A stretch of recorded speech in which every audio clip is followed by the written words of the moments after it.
चक्रव्यूह क्या था? इसे कैसे तोड़ा जाता है? भगवान श्री कृष्ण की नीति के चलते अर्जुन के पुत्र अभिमन्यु को चक्रव्यूह को भेदने का आदेश दिया गया। ये जानते हुए भी कि अभिमन्यु चक्रव्यूह भेदना तो जानते हैं लेकिन उससे बाहर निकलना नहीं जानते।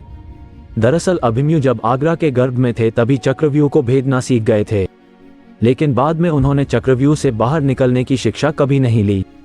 अभिमन्यु श्री कृष्ण के भांजे थे। श्री कृष्ण ने अपने भांजे को दांव पर लगा दिया था। अभिमन्यु के चक्रव्यूह में जाने के बाद उन्हें चारों ओर से घेर लिया गया। घेर कर उनकी जयद्रथ सहित 7 योद्धाओं द्वारा निर्मम तरीके से हत्या कर दी गई, जो कि युद्ध के नियमों के विरुद्ध था। कहते हैं कि श्री कृष्ण यही चाहते थे, जब नियम एक बार एक पक्ष तोड़ देता है तो दूसरे पक्ष को भी इसे तोड़ने का मौका मिलता है। चक्रव्यूह क्या होता है? युद्ध को लड़ने के लिए पक्ष या विपक्ष अपने हिसाब से व्यूह रचना करता था। व्यूह रचना का अर्थ है कि किस तरह सैनिकों को सामने खड़ा किया जाए। आसमान से देखने पर यह व्यूह रचना दिखाई देती है। जैसे क्रॉस व्यू है तो आसमान से देखने पर क्रॉच पक्षी की तरह सैनिक खड़े हुए दिखाई देंगे। इसी तरह चक्रव्यूह को आसमान से देखने पर एक घूमते हुए चक्र के समान सैन्य रचना दिखाई देती है।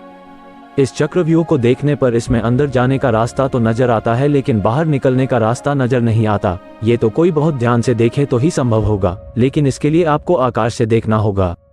यदि देख भी लें तो यह चक्रव्यूह तो घूमता ही रहता है।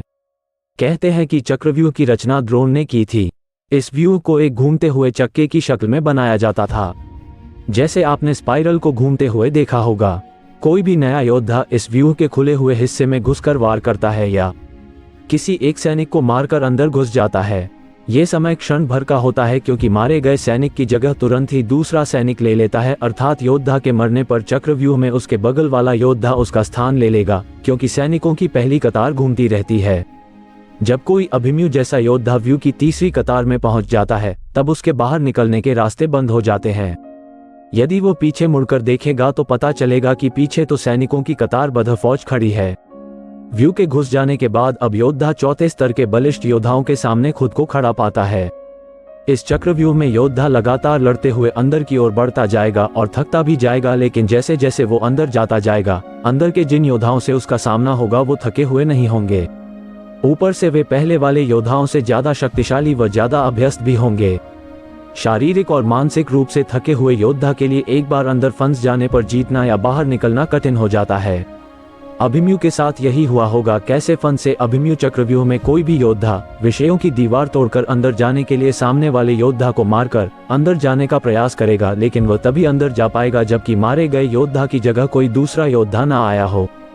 इसका मतलब ये कि उसे सामने खड़े योद्धा को मारकर तुरंत ही अंदर घुसना होगा, क्योंकि मारे गए योद्धा की जगह तुरंत ही दूसरा योद्धा लड़ने के लिए आ जाता है। इस तरह ये दीवार कभी टूटती नहीं है। दीवार को तोड़ने के लिए ठीक सामने वाले योद्धा को मारकर अंदर के योद्धा को भी मारते हुए अंदर घुसना होता है। अभिमन्यु चक्रव्यूह में घुसना जानता था। उसने सामने वाले योद्धा को मारा और बहुत ही थोड़ी सी देर के लिए जगह मिली। खाली जगह से वो अंदर घुस गया। घुसते ही यह जगह फिर से बंद हो गई, क्योंकि मारे गए योद्धा की जगह है किसी अन्य योद्धा ने ले ली। अभिमन्यु दीवार तोड़ते हुए अंदर तो घुस गया, लेकिन वह पीछे ये भी देख पाया कि दीवार कुंड बन गई है। अब इससे बाहर निकलना मुश्किल होगा। वो दीवार पहले की अपेक्षा और मजबूत होती है। प्रारंभ में यही सोचा गया था कि अभिमन्यु व्यू को तोड़ेगा और उसके साथ अन्य योद्धा भी उसके पीछे से चक्रव्यूह में अंदर घुस जाएंगे। लेकिन जैसे ही अभिमन्यु घुसा और व्यूह फिर से बदला और पहली कतार पहले से ज्यादा मजबूत हो गई, तो पीछे के योद्धा भीम, नकुल, सहदेव कोई भी अंदर घुस ही नहीं पाए।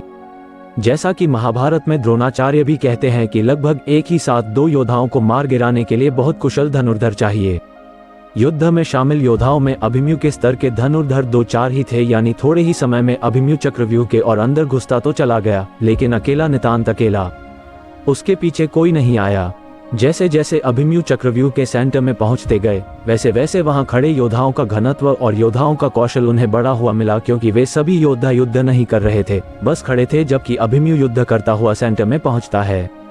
वे जहां युद्ध और व्यूहरचना तोड़ने के कारण मानसिक और शारीरिक रूप से थके हुए थे, वहीं कौरव पक्ष के योद्धा तरोताजा थे। ऐसे में अभिमन्यु के पास चक्रव्यूह से निकलने का ध्यान होता तो वे बच जाते, या उनके पीछे अन्य योद्धा भी उनका साथ देने के लिए आते तो भी वे बच जाते। दरअसल अर्जुन पुत्र अभिमन्यु चक्रव्यूह भेदने के लिए उसमें घुस गया। चक्रव्यूह में प्रवेश करने के बाद अभिमन्यु ने कुशलतापूर्वक चक्रव्यूह के 6 चरण भेद लिए। इस दौरान अभिमन्यु द्वारा दुर्योधन के पुत्र लक्ष्मण का वध किया गया। अपने पुत्र को मृत देख दुर्योधन के क्रोध की कोई सीमा न रही। तब कौरवों ने युद्ध के सारे नियम ताक में रख दिए। 6 चरण पार करने के बाद अभिमन्यु जैसे ही 7वें और आखिरी चरण पर पहुंचे तो उसे दुर्योधन, जयद्रथ आदि 7 महारथियों ने घेर लिया। अभिमन्यु फिर भी साहसपूर्वक उनसे लड़ते रहे। 7 ने मिलकर अभिमन्यु के रथ के घोड़ों को मार दिया। फिर भी अपनी रक्षा करने के लिए अभिमन्यु ने अपने रथ के पहिए को अपने ऊपर रक्षा कवच बनाते हुए रख लिया और दाएं हाथ से तलवारबाजी करता रहा। कुछ देर बाद अभिमन्यु की तलवार टूट गई और रथ का पहिया भी चकनाचूर हो गया। अब अभिमन्यु निहत्था था। युद्ध के नियम के तहत निहत्थे पर वार नहीं करना था, किंतु तभी जयद्रथ ने पीछे से निहत्थे अभिमन्यु पर जोरदार तलवार का प्रहार किया। इसके बाद एक के बाद एक 7 योद्धाओं ने उस पर वार कर दिए। अभिमन्यु वहां वीरगति को प्राप्त हो गया। अभिमन्यु की मृत्यु का समाचार जब अर्जुन को मिला तो वे बेहद क्रोधित हो उठे और अपने पुत्र की मृत्यु के लिए शत्रुओं का सर्वनाश करने का फैसला किया। सबसे पहले उन्होंने कल की संध्या का सूर्य ढलने के पूर्व जयद्रथ को मारने की शपथ ली। कैसे तोड़ते हैं व्यू? कुशल योद्धा देखता है कि बाहर की ओर योद्धाओं का घनत्व कम है, जबकि अंदर के योद्धाओं का घनत्व ज्यादा है। घनत्व को बराबर या कम करने के लिए ये जरूरी होगा कि बाहर की ओर खड़े अधिक से अधिक योद्धाओं को मारा जाए। इससे वायु को घुमाते चलाते रखने के लिए अधिक से अधिक योद्धाओं को अंदर से बाहर धकेलना होगा। इससे अंदर की तरफ योद्धाओं का घनत्व कम हो जाएगा। पहेली नुमा इस व्यूह रचना में योद्धाओं के स्थान परिवर्तन से ये पूरा घूम जाता है। निश्चित ही एक कुशल योद्धा को यह भी मालूम होता है कि घूमते हुए चक्रव्यूह में एक खाली स्थान भी आता है जहां से निकला जा सकता है। ये भी कि वो अपने बल से हर कतार के एक एक योद्धाओं को मारते हुए बाहर निकल आए। तो दोस्तों, इसी के साथ हमें दीजिए इजाजत और आज की हमारी यह वीडियो यहीं पे समाप्त होती है।